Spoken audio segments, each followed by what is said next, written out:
I didn't choose to be with my husband because he was remarkable in any way, but because he treated me so well that I thought I'd always be spoiled like that. But a month ago a stranger sent me a photo. In the picture there was a man slicing an apple. His hand bore a scar, a distinct one. It's the same scar my husband has. I am an only child. From a very young age I understood one thing: even if I did nothing for the rest of my life, my father, a top executive at one of the country's 10 largest real estate firms, had enough wealth to ensure I'd live in luxury forever. Even to the point of extravagance.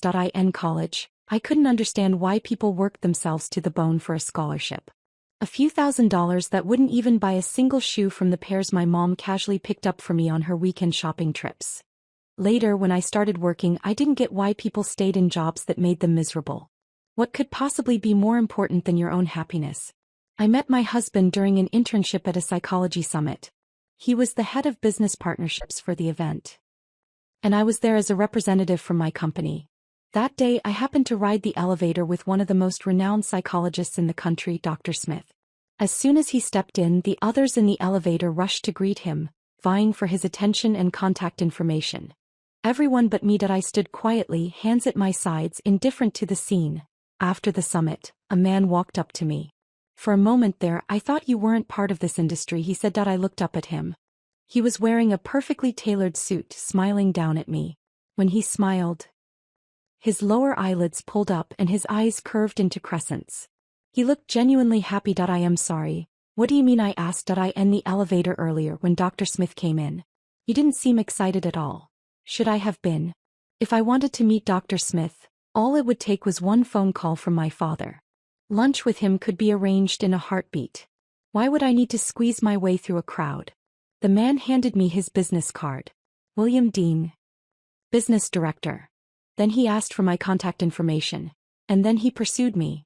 William was the most thoughtful boyfriend I could have imagined. He memorized my menstrual cycle and slipped painkillers and my favorite candies into my bag before it even started. He accompanied me on shopping trips, offering opinions on every outfit I tried on. Unlike those men who think it's beneath them, he even sent thoughtful gifts to my parents. Naturally, as my perfect boyfriend, he wouldn't overlook them. But when William visited my parents' house, my father sometimes seemed less than thrilled. What's wrong? I asked him one evening. He sighed. I just can't bear the thought of someone taking my precious daughter away from me. I laughed and hugged him. Don't worry, Dad. I'll always love you. Eventually, I married William just as my parents had hoped I would, with happiness in my heart and a smile on my face. At the wedding, I overheard some guests whispering, Miss Swan is so exceptional, but her husband just a director. They're not even in the same league. Such a shame, she could have done so much better. I listened to their words, feeling nothing but disdain.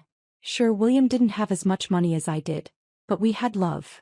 What could these petty, narrow-minded people possibly understand about that? The love I was once so proud of, the kind that I thought was unshakable, was ripped open a month ago, exposing its darkest, most broken pieces. It forced me to confront the truth I never wanted to see. That day, after finishing a counseling session, I checked my phone and noticed a new follower on Instagram, a woman's profile with a faceless avatar. At first, I paid it no attention. She didn't send a greeting or introduce herself. Instead, she simply messaged me a photo. The image showed a man slicing an apple with a fruit knife. His face wasn't visible. Then came a message. Your husband is cutting an apple for me. Such a simple sentence, yet it landed like a thunderbolt. For a moment I froze, completely overwhelmed by a mix of disbelief and dread. The words, dripping with mockery and a triumphant air, clenched my heart like a vice. I took a deep breath, my hands trembling as if I were walking into a battlefield, and zoomed in on the photo. In that instant my world stopped. The man in the photo was William. I knew it not from his face but from the scar on his left hand right at the base of his thumb. Had told me how he got it. Back in middle school, had been messing around after learning about friction in physics class. He kept scraping a steel ruler against the floor until it heated up, and then pressed it against his hand to test the temperature. He didn't realize how quickly metal conducts heat. The burn left a scar that stayed with him forever. When he told me the story, I laughed at him for days, teasing him for being so adorably foolish. Now that same scar stared back at me in the photo, as unmistakable as a signature.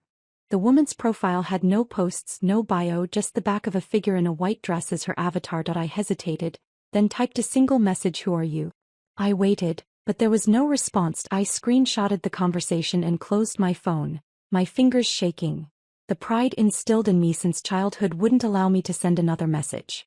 To do so would mean admitting I'd lost control. And that was unacceptable. After graduating, I opened my own psychotherapy practice in Manhattan.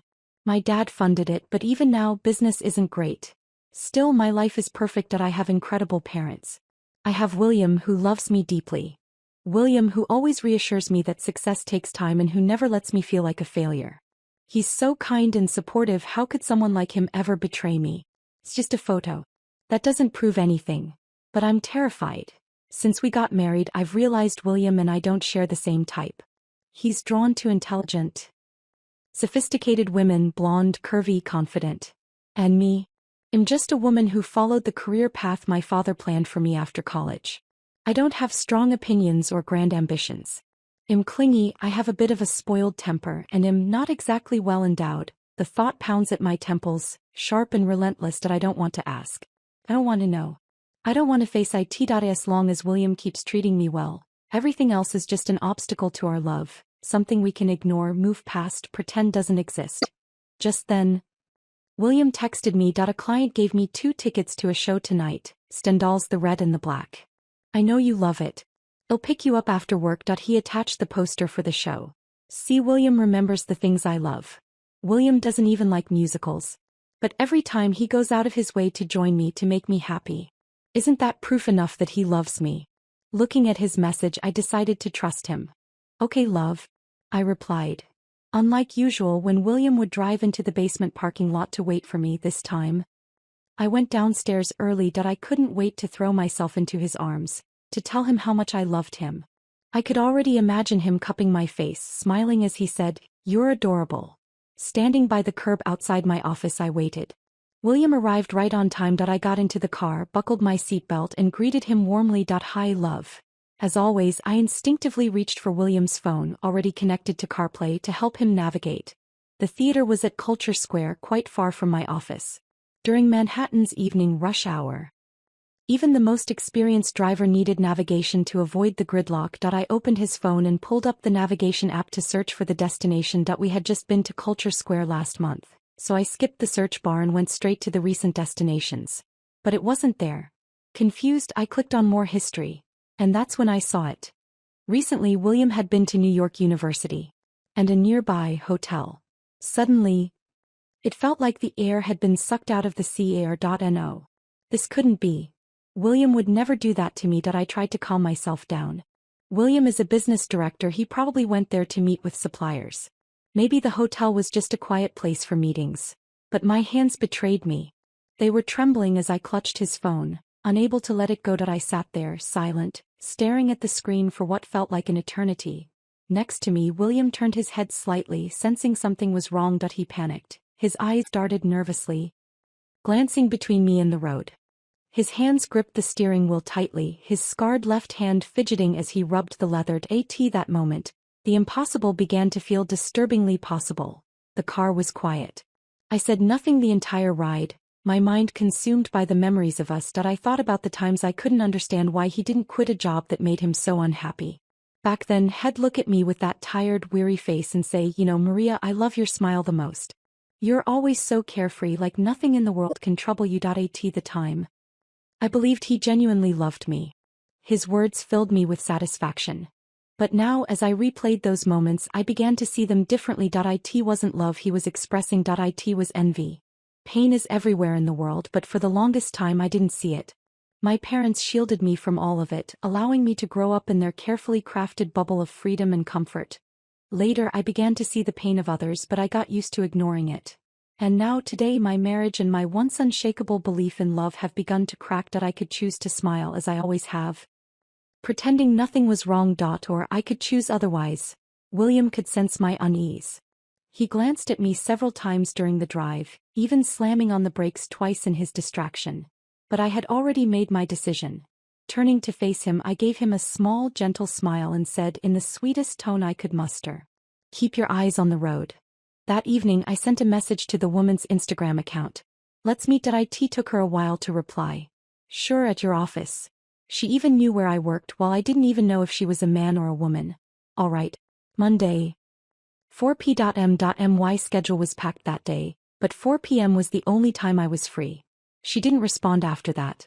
The conversation ended abruptly, like she was trying to provoke me. On Monday morning, I carefully prepped my skin, blow-dried my hair, and applied light makeup. I reached for a brand new highlighter and contour kit I'd bought but never used. But then I hesitated. God, Maria, this isn't you. I stared at my reflection in the mirror, a self-deprecating smile creeping onto my lips. With a sigh, I tossed the makeup back into the drawer, smoothed my hair, and walked out of the bathroom. By 3 p.m. A stranger was already sitting in my office lobby. It only took one glance for me to know it was her, long flowing hair. A white dress, no accessories, her look soft and understated, but her golden hair and the way her chest rose and fell with every breath radiated a quiet sensuality, a type of allure that begged to be noticed. She was exactly William's type. I nodded politely and smiled at her, pretending not to know anything, then walked away. At exactly 4 p.m., I had my assistant escort her into my office. She stormed in, full of confidence, but as soon as she stood still, she couldn't help glancing around. It was clear she admired the space. The rent here was outrageous, but my father had insisted on it. A beautiful office inspires trust from clients and employees alike. Head said he was right. Not only did it earn me my clients' trust, but it also invited envy from competitors and often their missteps. The girl took a deep breath, sat across from me and skipped any pleasantries. Maria, I've known about you for a long time. I'm here to say that everyone has the right to pursue love. Don't they? Her opening caught me off guard. This was not how I expected the conversation to start. Aren't you going to introduce yourself first? I asked, easily breaking the forceful aura she was trying to project. A life of privilege had taught me one thing: no matter who I faced, I could never see myself as lesser. She hesitated, then said her name was Alina, a name I assumed was fake. She was 24, a senior at NYU. Of course. She was just a naive girl, still young enough to believe in being a secret lover for someone like William. It's a human right, she began, her tone growing impassioned. Even if there's the constraint of marriage, people have the right to chase love and freedom. Marriage is outdated. It shouldn't even exist in this world. When it comes to love, you and I are equals. Her voice rose with every sentence, her emotions spilling over. She wasn't just defending herself, she was attacking me. In her mind, I was the one in the wrong. She was so convinced she was justified, that William was justified, that love itself was justified. And that I was not. She was right about one thing: I had made a mistake. But not in the way she thought. It wasn't a mistake toward her. Or William. I didn't argue with her. I didn't have the energy. I've never been good at debates, and it was clear she'd come armed with arguments rehearsed in front of a mirror. Instead, I let the pen I was holding drop to the floor. Let me just grab that, I said as I bent down, interrupting her impassioned speech. It's my go-to move when I don't want to engage, an innocuous little gesture to derail the conversation. When I straightened back up, she seemed to have lost her train of thought. Taking the opportunity, I spoke first. Are you an Aquarius? She blinked, startled by the sudden question, but nodded. How did you know? How could I not? I'm an Aquarius too. Back in college, I was obsessed with the idea of romantic idealism. Lady Chatterley's Lover, The Lover, those books defined my view of love at the time. It was childish, of course. Even my father used to roll his eyes at me back then.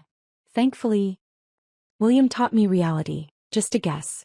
You're such a romantic. Alina didn't like how easily I saw through her. She disliked my calm, detached demeanor even more. Her tone turned sharp again. Can't you just let him go? Let yourself go.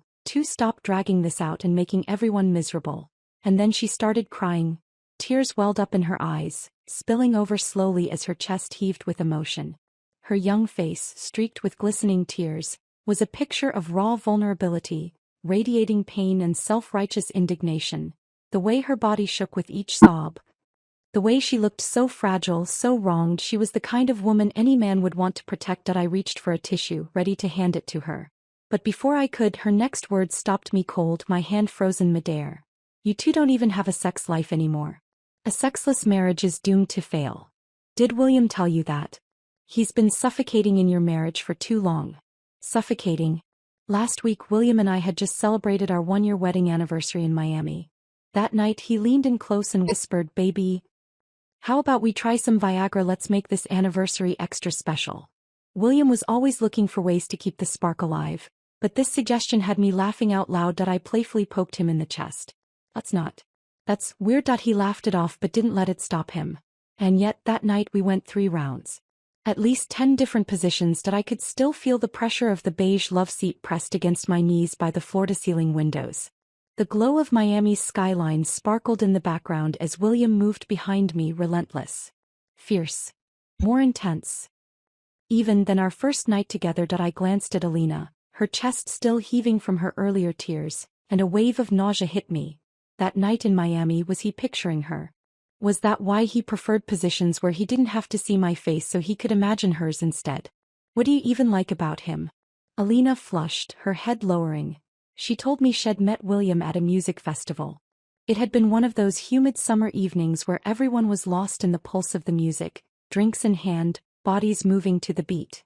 But not William. He stood at the edge of the crowd, a cigarette between his fingers, his face shadowed with melancholy. While everyone else reveled in the chaos, he remained still, his deep eyes carrying a world of untold sorrow. She said he looked like Brad Pitt in one of his more brooding roles. Of course, I thought bitterly. That night, William was there for business, negotiating a partnership.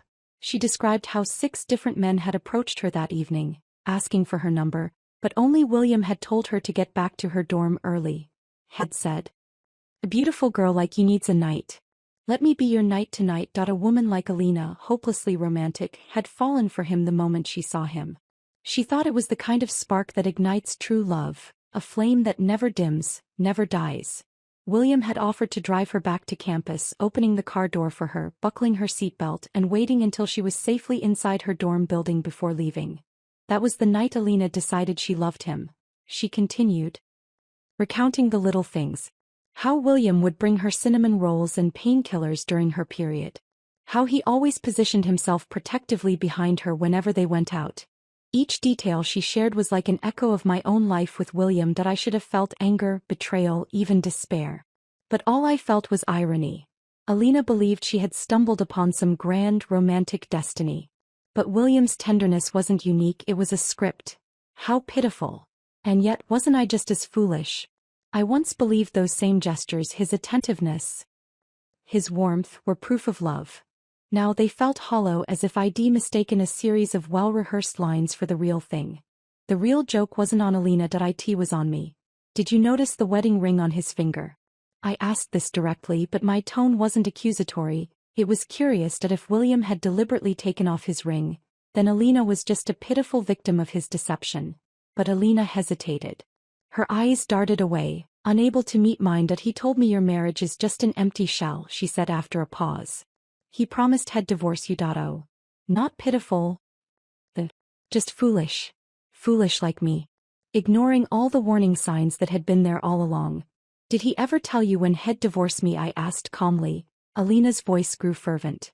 When your mother's health improves, he said. That's when he'll finally leave this family.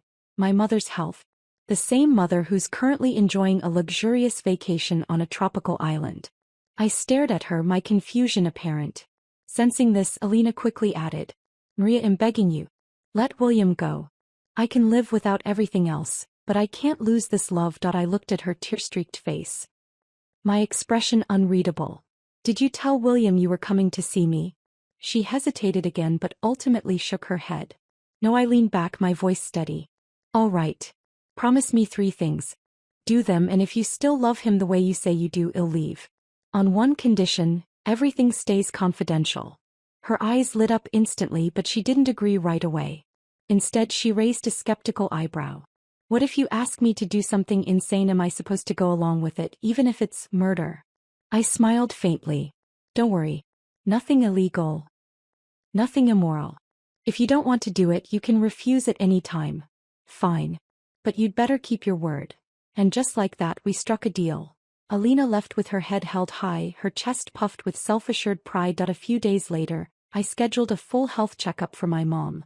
The VIP section meant no waiting in line, and all William and I had to do was accompany her. As always, William was the epitome of a caring son-in-law, fussing over her with gentle concern. At every examination room, he was the one speaking to the doctors the most. Doctor. Does this nodule require surgery? Should she be on medication? At what size does it become concerning? What precautions should she take in daily life? Got it. Thank you very much. 40+ tests later, William had left no detail unchecked, no question unasked that he was, without a doubt, the perfect son-in-law. On our way out, a nurse asked with a polite smile, "Would you like the report in digital format or as a printed copy?" Without looking at William, I turned to my mom. "Let's go with a printed version. That way, you can always flip through it." The nurse nodded. "Sure. Please leave your address and we'll arrange for delivery." I smiled faintly and turned to William. "William, why don't you leave your address? You were the one asking all the detailed questions." "Okay," he said without hesitation, stepping up to provide the information. A week later, the report arrived. Alina reached out again with a message. "It's set. We're meeting tonight." This was the first of the 3 tasks I had assigned her. She was to arrange a meeting with William at a specific time, directly after work on the day the health report was delivered.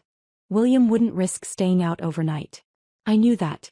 And I also knew the report had been delivered. "There's a file in his bag," I told her. "Make sure to check it." "What file?" she asked. My mother's health report. At night at 11 p.m., William came home. His usual energy seemed noticeably dulled. I pretended not to notice and instead played the role of a concerned daughter. "Can I see my mom's report?" "Everything's fine, right?" I asked with deliberate casualness. "Yeah, it's fine," he said, pulling a slightly crumpled document from his bag. Just as I had expected.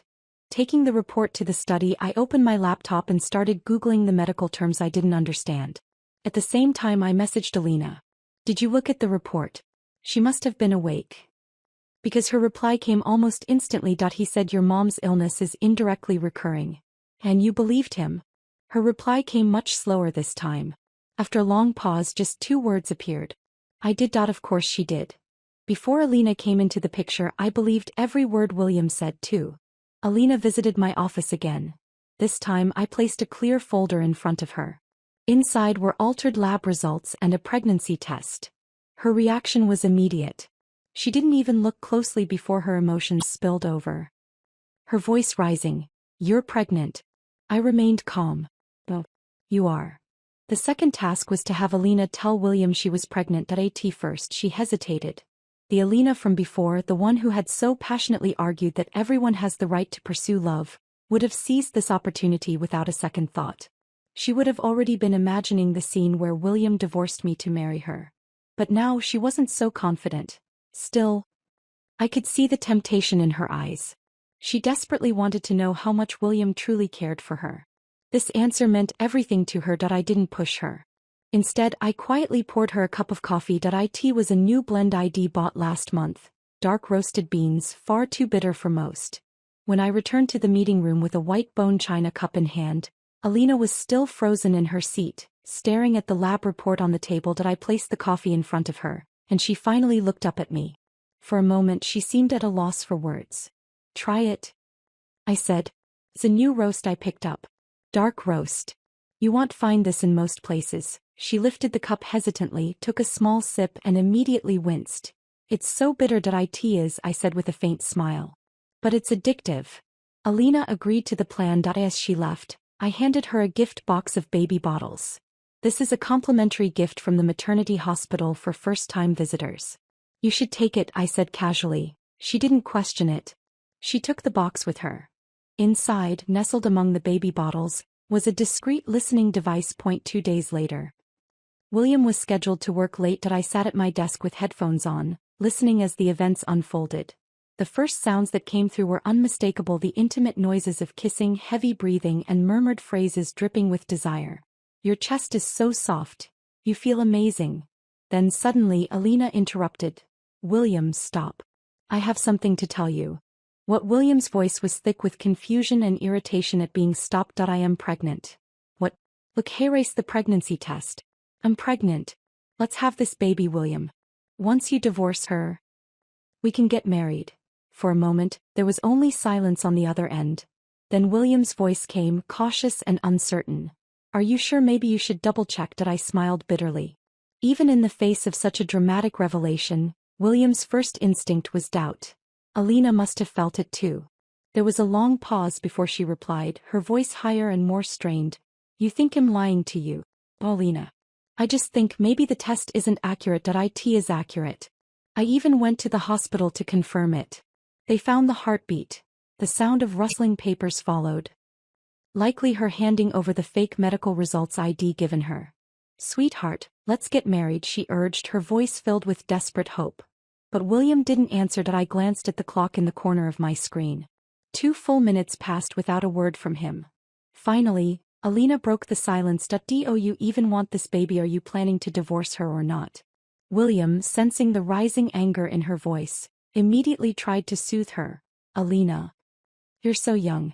You haven't even graduated yet. Do you really want to give up your career for a baby?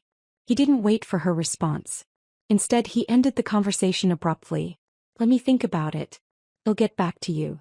Then came the sound of a door closing, and a moment later, Alina's quiet sobs. For 3 days I heard nothing from Alina. William, meanwhile, hadn't visited her once.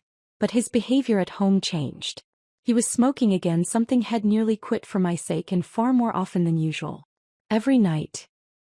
He'd retreat to the backyard with a cigarette in one hand and his phone in the other, its screen glowing in the dark. I hated the smell of smoke. William knew that. But I didn't say a word. I let him think I hadn't noticed. He also didn't realize I knew he wasn't texting anyone new. His phone screen was always on the same chat window, the one with Alina. On the 4th day, Alina barged into my office, bypassing the front desk entirely. What did you say to William? She demanded, her voice shaking with anger and desperation. I looked up from my desk, feigning confusion. I didn't say anything. Alina stood there, disheveled and vulnerable. She wore a baggy black t-shirt, dark jeans and cheap mismatched flats. Her face was bare, no makeup to conceal the tears streaking down her cheeks. She wiped at her face with her hand, smudging the tears but failing to stop them. He hasn't replied to me in a day, she said, her voice cracking. Last night he was still saying goodnight to me. What did you do? I tilted my head slightly, keeping my expression calm. I didn't do anything. Alina stared at me, wide-eyed and tearful, struggling to process what I'd said. He doesn't want your baby, I said, breaking the silence. He's not going to marry you. And he doesn't love you. My words shattered the last bit of hope she was clinging to. What makes you think he loves you? She shot back, desperation turning to venom. Is it because you're richer than me, because you have this beautiful office, because you... Her voice trailed off. She couldn't finish the sentence. She couldn't admit what she was really thinking, that she felt inadequate in ways she couldn't overcome. Is that why he loves you? She whispered bitterly. I glanced at the family photo on my desk, William, my parents and me smiling together. He didn't love me. Not really. What William loved was the status my family gave him, the power that came with being tied to my name. He loved the benefits of being my husband. And maybe, in some small way, he loved me as a convenient accessory to all of that. Are you still willing to go through with the 3rd step? Alina hesitated, her guilt evident. She shook her head instinctively, wanting no part of it. But I wasn't about to let her off so easily. I had carefully planned every step, and now that we were on this road, there was no turning back. You're not stopping here, I said, locking eyes with her. My tone was firm, unyielding. The 3rd step will show you once and for all who William truly loves. Alina waited in the lobby of William's office for 3 hours. I waited too, tucked behind the lush greenery of the cafe's seating area on the 1st floor, watching everything unfold. When William finally appeared, Alina rushed to intercept him. After days of unanswered messages and ignored calls, this was her first chance to confront him. Don't you love me anymore? Her voice cracked with raw emotion, tears streaming down her face. She looked as heart-wrenching as the first time I'd seen her, her chest heaving with every sob, desperate and vulnerable. But William wasn't moved, his tone was cold. Irritated. What do you want from me? Didn't I tell you to wait for my call? Why are you here? His words dripped with frustration. Do you want to ruin me? Alina cried harder. What are you afraid of? You're the one who promised me a divorce. Don't be a coward, William. William's voice rose, sharp and angry. I said I'd divorce her, but not now. He stepped closer to her, his voice turning icy. Get rid of the baby. We'll pay for it. Just do what I say, understand? Alina froze. The force of his words seemed to suck the air out of her lungs. For a moment, fear flickered across her face. Even when it's someone you love, when a man speaks with that kind of anger, there's an instinctual fear. A primal fear that he might strike, that he might go further. She stepped back, trembling. At that moment I called William. Hi love. When are you coming out? I'm downstairs waiting for you. William's voice shifted immediately, adopting a calm, patient tone. I'm just stepping out. I'll be there in a minute. He turned to leave, but Alina lunged forward, grabbing his arm. You're not leaving until you tell me the truth. William's patience snapped. He violently yanked his arm free, sending Alina sprawling to the floor. She landed hard, the impact echoing in the lobby. If she had truly been pregnant, she might have lost the baby then and there. William looked down at her, his face a mask of disdain. His voice was dismissive, almost cruel. Get up and get out of here. When I approached the car holding a bouquet of flowers, William stood beside it, his face dark and brooding. Where were you? He asked, his voice sharp. I went to buy flowers from the corner shop, I replied smoothly, not missing a beat. Once I was in the car, William slammed the accelerator, the car lurching forward aggressively. His frustration was palpable. But then as we turned a corner, Alina appeared out of nowhere, darting into the street. William slammed on the brakes, the car screeching to a halt just inches away from her. My heart nearly stopped from the shock. Alina ran to the driver's side, screaming at William through the window. William didn't even glance her way. He rolled up the window, turned up the music, and ignored her completely. I steadied my breath, feigning ignorance. Who is that? William leaned back in his seat, his irritation clear. No one. Just a crazy woman. The next day I received a message from Alina. Help me. This time we met at Alina's rented apartment. Standing in the small room, I took in my surroundings. The colors were coordinated, but everything spoke of youth and cheapness. The curtains were made of plain burlap, translucent enough to disrupt sleep. The wardrobe, though a pleasant shade of light wood, was made of composite material, not solid wood, and barely sturdy enough to lean against the wall. The bedspread was wrinkled and visibly not made of goose down. It couldn't possibly feel soft or luxurious against the skin. If it weren't for Alina's youthful beauty filling the space, there was no way someone like William, used to sprawling, elegant homes, would spend more than a day here. When I finally turned my attention to Alina herself, I was shocked.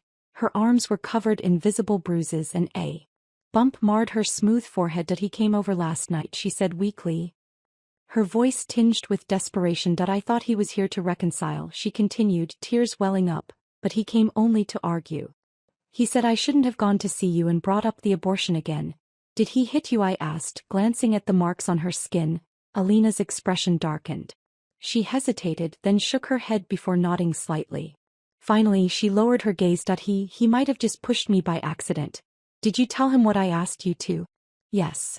The third step was simple, have Alina ask William for a loan, not much, just 20,000.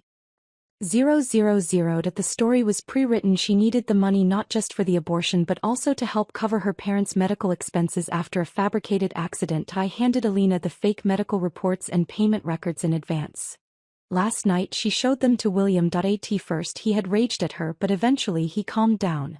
Fine, he said after a long pause. I'll figure something out. Alina had believed him. But by the next day, William had blocked her on every platform. Calls to his number now returned the dreaded message, this number is not in service.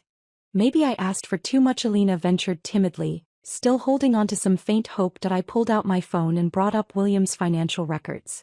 Placing the screen in front of her, I pointed to his account balance, 7 figures.